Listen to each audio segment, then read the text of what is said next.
Recording, awesome. Hey guys, Ian Lawler here, keeping it real. Don't forget to click the like, subscribe button at the bottom of the screen. Not reach through the screen, grab you around the neck, probably like shake you a little bit. No, I'm just kidding. So I want to introduce real quick before we start talking about the topic, somebody that I really respect, not only as a dear friend, pastor, mentor, but also as a father, and that's the reason I invited him to come on the show today. This is Austin Upchurch. He's one of the pastors at the Creek. Austin, give us a little brief history on yourself. Like Ian said, one of the pastors at the Creek. Been married for 15 years, and I have a 4-year-old, getting ready to be 5, and a 2-year-old. Little girls. Awesome. Ellie and Annie. Ellie and Annie. Yeah. Ellie is hilarious. So she's already figured out because Dad really likes jiu-jitsu. Tell them a story about jiu-jitsu. Yeah, so we both started training jiu-jitsu, Ellie and I both. And Ellie, I said was 4. So she always likes to chew gum. So one night, we're trying to not let her chew gum all day long. 2 pieces of gum a day is kind of the thing we're doing with her right now.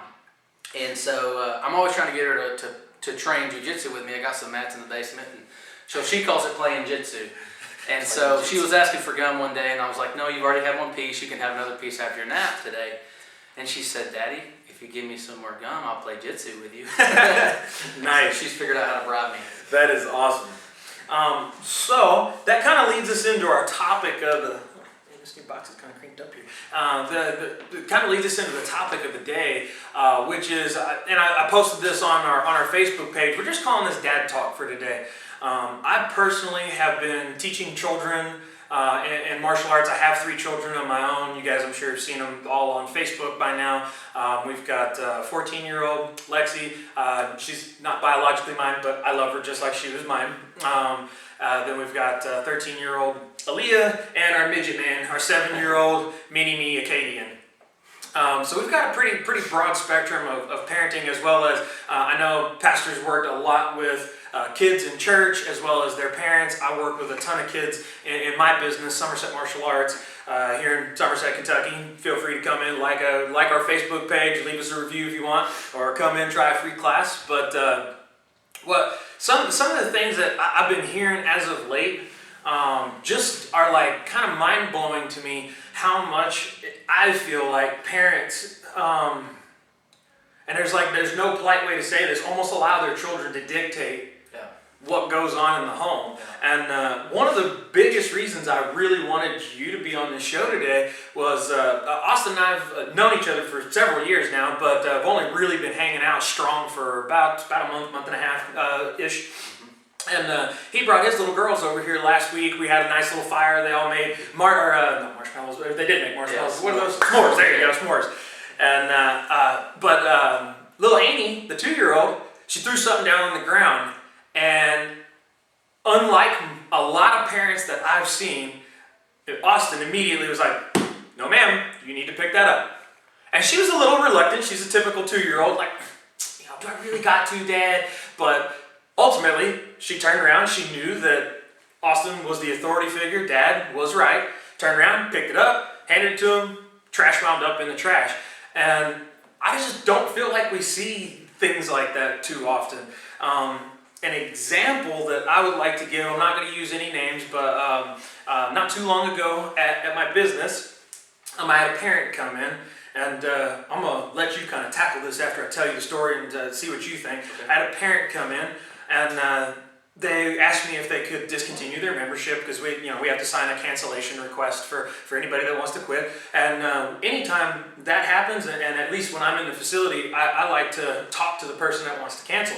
I want to know what they didn't like, what they liked, how we could do better. I even tell people, hey, if you don't feel comfortable talking with me, leave a review. I don't even care if it's a bad review. There is no such thing as bad information being passed to your business if it's going to help you be more successful, right? Well, the trouble that I've had, or the things that have bugged me, and this is not the first set of parents that I've dealt with this on, they're like, oh no, he loves it. And I was like, scratching my head like, is it a money thing? Can you I don't want to be rude and ask them if they can't afford it. They're like, no, he loves it. I just don't want to argue to get him here. And I was like, wait, what? And I kind of had to do a back step. I was like, so you're saying that this place our program is good for them? And they love it. When they get here, they have tons of fun. You're bragging to me right now about the growth of your child. Yeah. But because he gives you a little bit of backlash getting ready to go to practice or to come to class, that's somehow not worth the battle as a parent. Right. I really don't understand that. What do you think? Well, I mean, when you tell that story, the first thing that comes to my mind is something that I think we all struggle with. And by no means do I think myself or my wife that we're like got it all figured out. Oh, no, nobody does. Um, Otherwise, there'd be one book and not thousands of how to parent. But what comes to mind is, and this is something it's something we have to address and recognize as parents, I think, early on, because the real issue is not the child in that situation. The issue is the parent. The parent is actually saying, I'm not willing to do what it takes, be that because I'm stressed from work and I don't want to argue with my kid, or be that because whatever. But it's not really the kid that's the problem, it's the parent. It's them saying, I'm not willing to do the tough part of my job of being a parent. I'm not willing to step up, take the responsibility of doing that, even though I know that's what's best for my child. I know this would be good for him. Mm-hmm. I know he enjoys it. He just has a hard time, I don't want to fight with him to get him here. That's a reflection of our selfishness. And I can't tell you how many times as parents, Jesse and I, starting super young, when they're a baby, as soon as your child starts understanding how to misbehave, Mm-hmm. then they understand how to behave, and they understand right from wrong. And so That's an interesting thought. I've never heard it posed like that. I'm going to steal that if you don't mind. absolutely. So it's like there are so many steps along the way where it's easier as the parent to just give in to what they're wanting to do, because you don't have to fight the fight. And I mean, you're working, you've got your marriage. Marriage is a tough thing. You're working through that, and it's like another thing that I gotta. But it's like it's loving your kid more than you're loving that moment right there of relaxation or freedom or whatever it is that you're after in that moment of like, I don't want to have to deal with this. It's making the choice ahead of time to say, I love my child and where they can go and what I'm supposed to do for them as their parent more than I love myself right now. So I'm willing to do the hard work that it takes right now to have either this tough conversation or whatever it is, however you choose to parent. Everybody does it differently with their spouse, whatever you all have agreed upon. There's going to be times when you're like, I don't want to deal with this right now. Mm-hmm. I don't want to do this. Or the opposite. There's going to be times, this is probably as big of a problem. There's going to be times when little Johnny falls down or little Johnny does this or does that, and you're going to want to be like, oh, Mm-hmm. let me. And it's so hard sometimes to resist that like almost instinctive primal instinct to just coddle and do everything. But the basis for all of this is this. Something that, I can't remember who said this or if we read this, but Jesse and I try to live by this. We have to remember as parents that our job is not to raise children. Our job is to raise adults. Mm-hmm. We got plenty of children. And what that means is that if we're being the best parents we can be, then we should be making ourselves as unnecessary for them as possible, as quick as possible.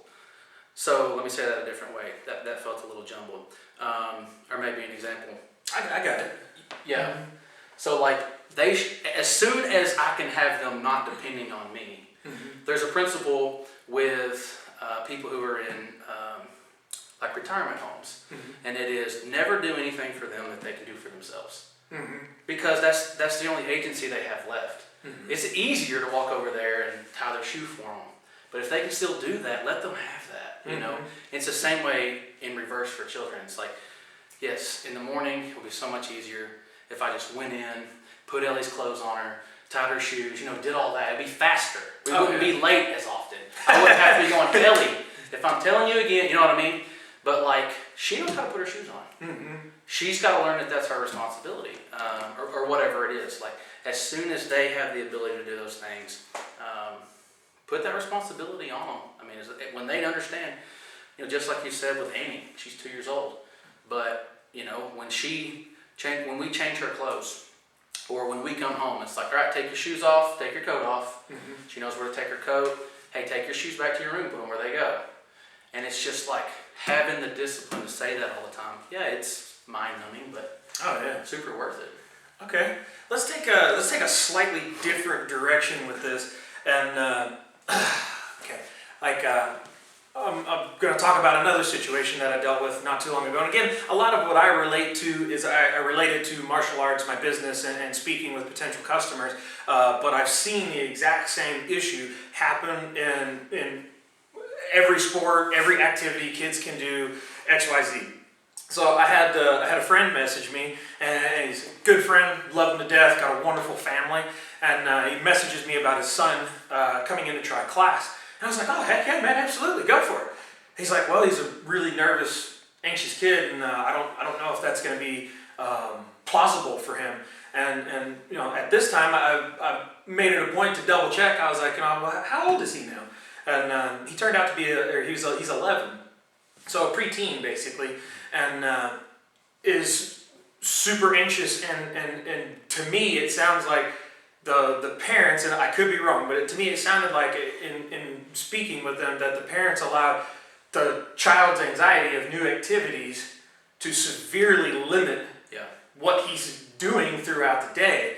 And I was like, well, I tried to pose some other ideas. I was like, hey, why don't you just let him bring his best friend in with him? He can try class with him. That way, he's got some familiarity there. And they kind of bucked at that a little bit. They're like, oh no, I don't know. I was like, and I finally just told him, I was like, well, you're the dad. Yeah. Like what I tell my son, again, he's 7, but I want to prep that battlefield for life. Like he has to. If he says, Dad. Like he talked about soccer. Hey, I want to try soccer out. Awesome. Guess what? He tried soccer out. Yeah. He didn't like it. Yeah. Like it wasn't for him. He likes the idea of soccer. He loves playing with his sisters, but actually like focusing on it as like a team sport just wasn't something that he was interested in. Yeah. But I made him finish that practice. Sure. Like he didn't just get to drop out. And with especially children that are aging, we're talking preteens. I find that to be not strong parenting when you don't have the ability to look at your children and go, I know what's best for you because I love you more than anything. Yeah. Like, I will never ever, and you guys as parents, I'm sure right now you could look at your spouse or significant other if you're watching this, heck, you might not even have kids yet, and I guarantee you, if you have any aspirations of being a parent, you will never ever put your child in harm's way or do anything to cause them harm. Yeah. So why then would we as parents buck at making, and it's okay to make your kids do stuff. You make them clean their room, you make them brush their teeth. It's okay to make kids do stuff for growth. Yeah. All right? And I'm going to pass the ball off to you on that note. Go for it. Yeah, I mean, that sounds, I guess to some people, like, forcing your kids to do things maybe sounds unintuitive or wrong or whatever, but it's like, if nobody ever made me do things I didn't want to do, I probably never would have did anything that I never wanted to do. And one of the things that occurred to me a couple of years ago was that we have this idea as parents. I know I heard my parents say it, and I think we're very well intentioned when we say it, but I think it is misguided. We say, I want to give my children a better life than I had. Mm-hmm. That sounds great, but in reality, rather than giving my children a better life than I had, what I should really be focused on, I think, is making my child a better person than me. Mm-hmm. And that doesn't always look like what we think better is. So, better is not necessarily making their life easier. It's not necessarily giving them more. It's not necessarily, being less hard on them than your parents were on you. Better, it means that you are moving them into adulthood. It means that you are progressing them, teaching them, leading them as the parent, as your role in the home, to be a person of honor and a trustworthy person who can go out, enter the workforce, be a part of the world, and contribute, to society that values other people more than they value themselves, kind, loving, all of those things. And so, to me, when I hear that, first of all, that story, there's so many, I don't know all the details of that, and there are so many circumstances that I don't know the answer to, so this is not a judgment. Oh yeah, without doubt. But it sounds like, first of all, for those of you who don't have 11-year-olds yet, this problem sounds like something that started long ago.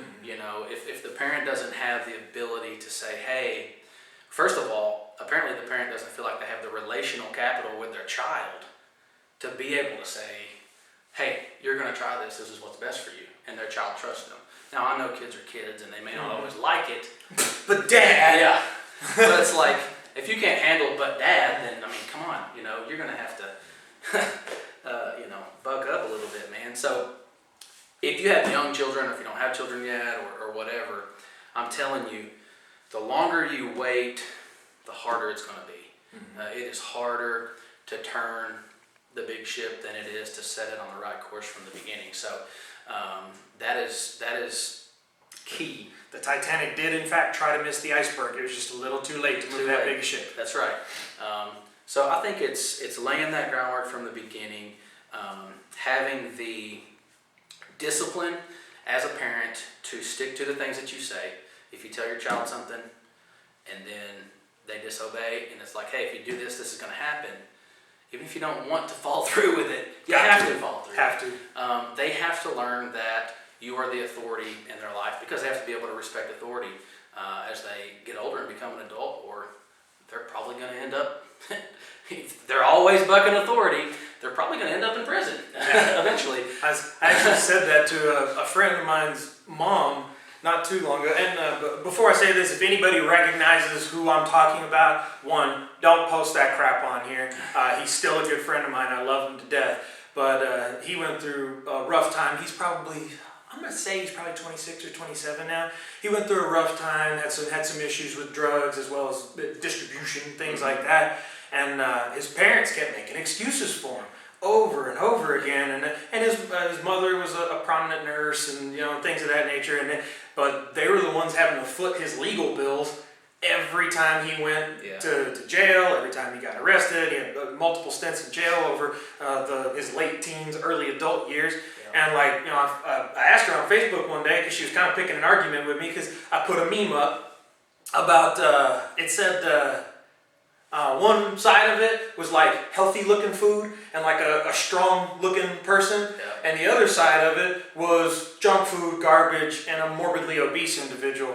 And underneath it says you're either fueling disease or you're fueling your life. Yeah. Your choice. And I don't know why that particular meme, she took such offense to it, but oh man, she went on a little rampage on there. And I listened to her for a little bit, and we had a rather civil discussion, but ultimately it ended with this, because she finally made the statement, well, my body, my choice type deal. Yeah. And I was like, okay, that's great. Yeah. And you are wrong.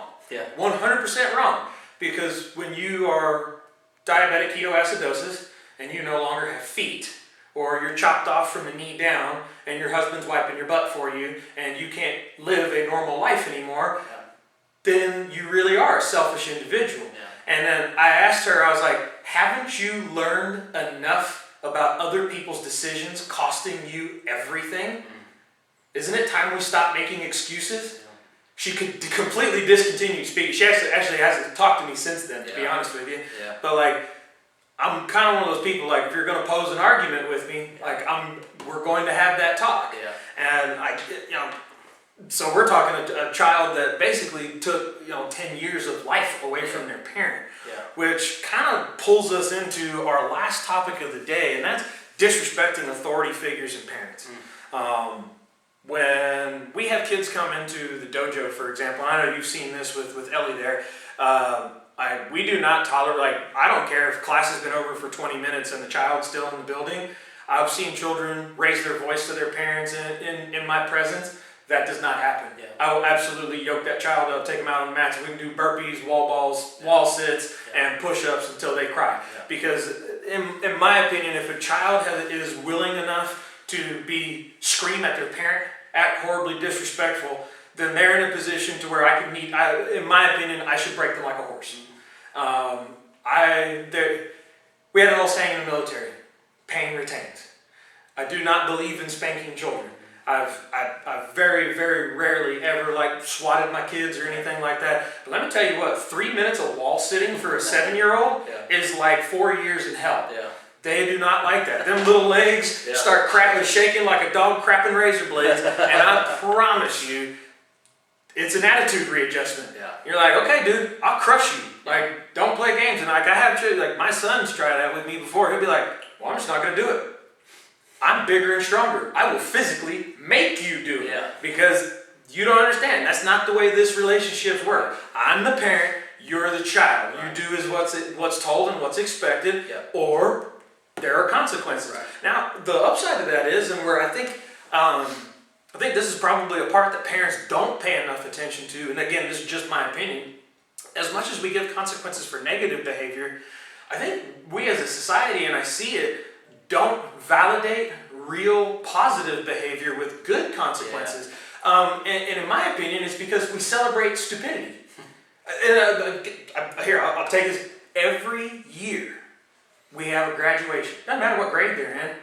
We praise mediocrity. Yeah. So when they get praised for, in my opinion, doing something that has actual value, it doesn't feel any different. Right. They're like, I sat in class and colored the elf in just like everybody else. Yeah. It doesn't have, that's what I'm looking for. We need to celebrate real success with our children and not praise mediocrity. Yeah. That's just my opinion. I don't know. I'll let you take it from there. Go for it. Yeah, no, I completely agree with that. I know that's not everybody's mindset, but the whole like everybody gets a trophy kind of approach, and it's like one of the. So I'm a pastor, and one of the pastors that I follow and look up to is Craig Rochelle. He's a pastor at Life Church in Oklahoma, and I'm pretty sure it was him. He was talking about his son was on the soccer team, and he said they were like terrible. They won like one game the whole year, and then he was a little kid, like 5 or 6 or something. I don't know, maybe 8. Anyway, so he goes to like a soccer banquet at the end of the year, and gave him his trophy, and he took it up to Craig afterwards. He was like, "Look, Dad, we did really good." And he was like, "No, you didn't." He was like, "You all stunk. You won one game." It's like, "Oh, dude, you crushed this kid." But the reality is this: it's like when you go out into the real world, when you become an adult, which is what we're trying to raise adults. You are not going to win everything. You're not going to be the best at everything. Matter of fact, you're probably going to lose substantially more than you're going to win. Life is tough, and we have to prepare our kids for that. When they perform at a mediocre level, they have to learn how to deal with the consequences of that, the psychological consequences of that. If we're constantly just praising and praising and praising poor performance or poor attention or whatever, when they get out there and they're like that in the workplace and they get demoted or lose their job, now they have no emotional, psychological framework or foundation through which to handle that. And then they're falling apart, and then they don't know what to do, and then they're wondering why we have so many kids and young adults dealing with high levels of anxiety and stress because they are never exposed to stress as children. They don't know how to handle it. And we, as parents, we tend to try to make it easy. But I've a couple of years ago started saying we made it easy and easy made us weak. Easy makes us weak. I mean, we work out together, and if we just take it easy every day, we're just going to get weaker. So we can't make it easy on our kids if we're trying to raise adults. Now, if we're trying to raise babies and children, doesn't take a whole lot of effort. But I think the bottom line is that it's a choice to love your child more than you love yourself. In those moments, in all of those moments, in all of those decisions, it is a choice of, I love my child, I want them to be successful, I want them to have a happy life, I want them to have a good life, I want them to be a person that takes responsibility for their own actions, and even helps other people. That's something you and I talk a lot about, is personal accountability. Right. So if that's what I'm trying to accomplish, because I believe that's best for them, I have to constantly keep that why. Why am I doing this? Why am I going through this with my child again? Why am I saying this again? Why am I taking time when I could be, sitting on the couch watching TV, eating chips? The life. investing in them or explaining something to them or whatever. Well, it's because I love them more than myself right now. I love them more than my desire to go do this, or my desire to just take a break, or my desire to just not deal with it, or whatever. To your point about, what were we talking about there at the end? I lost it. What was it? Which part? You were talking about, I can't remember. Praising mediocrity. Praising mediocrity. Oh, not praising the good, the actual good accomplishments. I think that is a very valid point. It's like, this could come across as, just be hard on your kid, be tough on your kid. And it's not, that's the thing, it's not about having power over your child. Anybody who loves their child knows that it's not about that, it's about love. As much as you're going to be hard on your child, you've got to also do what you're saying, which is when they do well, man, you need to be their biggest fan. You need to be like, hey, great job. Good job doing that. Even if it's, when they're little, it's small things, It's like, Ellie, You tied your shoe, good job. Ellie, you sat at the table. You faced the food the whole time. You didn't sit there and just try to do something. You ate 4 chicken, pieces of chicken. It's like, good job. That's a win for you today. Calling those things out. Definitely. Kind of building that culture. So. I think that's awesome. We'll end Dad Talk with, I tell you what, I'm going to share something that I do with one of my children that's on a personal basis, and I'm sure you have something that you do with yours. So I started doing this with my son several years ago. I felt like, and some of it was with my daughter. I wasn't there for probably literally almost 2 years of her life with the military, and then I had to obviously miss out on a lot of stuff: holidays, birthdays, special events, things like that. So as my career in the military settled down and I was getting ready to get out, I wanted to, and my son was a little tiny guy at that time. I wanted to have something just with him, because I felt like I missed out on that with my daughter. Yeah. And that really bugged me. Now we have her and I have a great relationship now, and it's been growing tremendously here lately, and I've been spending a lot more time with her over the last few years. But I wish I would have started that earlier. Some of it wasn't my fault, some of it was. Some of it was pure laziness, like we were talking about a minute ago. I'm not going to sit here and lie. But my son, when I tuck him in at night, and I feel like if, as a parent, you should have one thing that's just, and if you got multiple children, you should have one thing that's each of those children that's just you and them, building that relationship, building that trust. So that way when you say, hey, face the table, go, get in the truck, XYZ, they don't hesitate. They know beyond reasonable doubt that you've got their back and they move forward, right? So I look at my son after we get done saying our prayer every night, and I had a big parenting win a couple weeks ago, and that's the reason I wanted to tell this little story. So we sit down, and after we get done praying, we hold hands, and I'm like kneeled up on the edge of his bed, and I always say, who's my best buddy? And he'll say, me. I'd be like, who's your best buddy? It's you. All right. Who's always got your back? You. Who's always going to be here for you? You. If anybody bad comes here, who do they got to go through? Because he thinks I'm the actual Captain America. Yeah. And it's like, you. It's like, who's the toughest guy you know? You. And who's going to grow up to be tough just like me? Me. Yeah. And I always ask him, so we can do what? Smash faces. He thinks that's the coolest thing ever. That's awesome. And we've been, he'll be 8 in June, and we've been doing that probably since he was about 3 or 4, not several years now. And I think that's really important. Now, that's something you do with yours. Yeah, well, having girls, it's a little different. And so with Ellie, where she's a little bit older, I've been doing this, and I did this even before she could understand, and I do this with Annie. But one of the things that's really important to me, having girls, knowing that, eventually, boys will enter the picture. And I mentioned going to prison earlier. I never seriously thought I might go to prison until I had daughters. Mm-hmm. And now I think if somebody messed with my daughters, prison's fine. Oh yeah, absolutely. But I feel like there's so many girls, so many women who are looking for approval from guys, are looking for affirmation, because they're not getting it from their father, they're not getting it from the Lord. So one of the things I always try to do is to, after, we have our bedtime routine, we say our prayers, I always try to tell Ellie, you are beautiful. Daddy thinks you're beautiful. Mm-hmm. And I had someone push back on me one time about that and say, well, you need to tell her she's smart too and all this kind of stuff. And I started thinking like, well, nobody's, she's not looking for people to tell her she's smart. She's looking for some guy to come along and affirm. That's the problem I see. And I could be totally wrong. And she is smart. Well, you're not totally wrong, because everything that our children are exposed to in every media outlet and every social media outlet, everything is all based upon superficial. Yeah. So that's all little girls see. Yeah. CoverGirl, right. Vogue magazine, whatever. What's that other one? They got a drink named after it.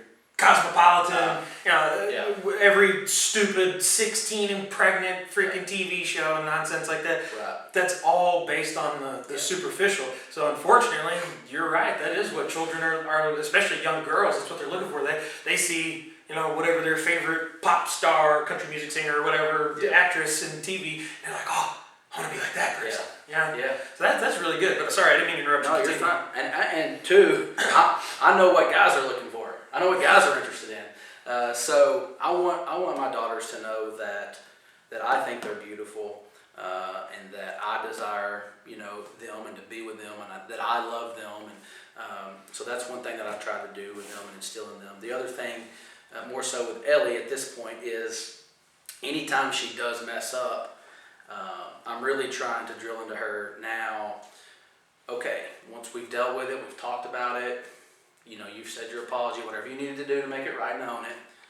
Now, all right, stand up straight, shoulders tall, head up, let's go. Let's get back to life. Let's not dwell on this. Let's not let this one mistake turn into multiple mistakes. Mm-hmm. Because that's something that I see in my own life, but in many lives, it's like, spiritually or just in anything, it's like we screw something up and then we want to mope around for a day or two and we're wasting time.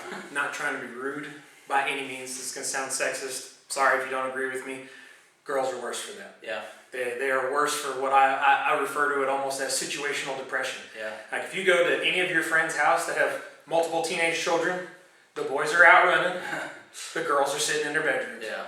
And most of the time, in my opinion, it's because I think with everything that our children are exposed to, I feel like girls are really struggling these days with depression.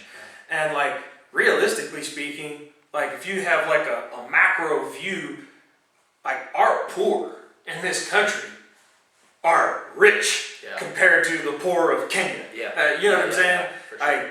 So we have, even if you weren't born in an affluent family, you have the potential to achieve excellence in our society. Yeah. You cannot do that everywhere in the world. That's right. But our kids are so damn depressed they're broken all the time, and I'm like, what? The sun is shining, the birds are chirping, the creek's flowing, let's go. Yeah. I don't know where this disconnect happened at. It's weird. Yeah, I think, I don't know, my experience with people and with parents and with relationship is that,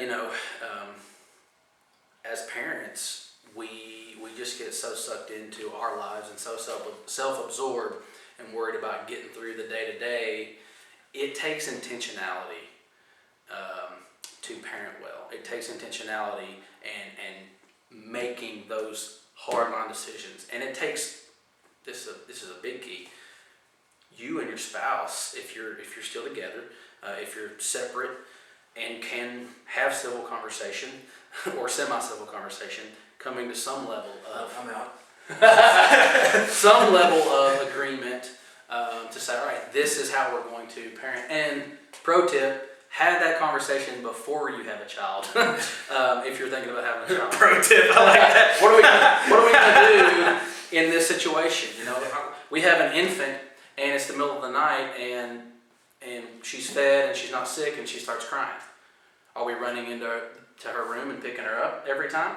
Is she crying it out for 2 minutes, 5 minutes, 10 minutes? What's our approach? There's many philosophies out there. Pick the one y'all agree on and go for it. But that's where little things like that starts to divide mom and dad. Mm-hmm. And now their stability of the home is kind of rocked, and the kid.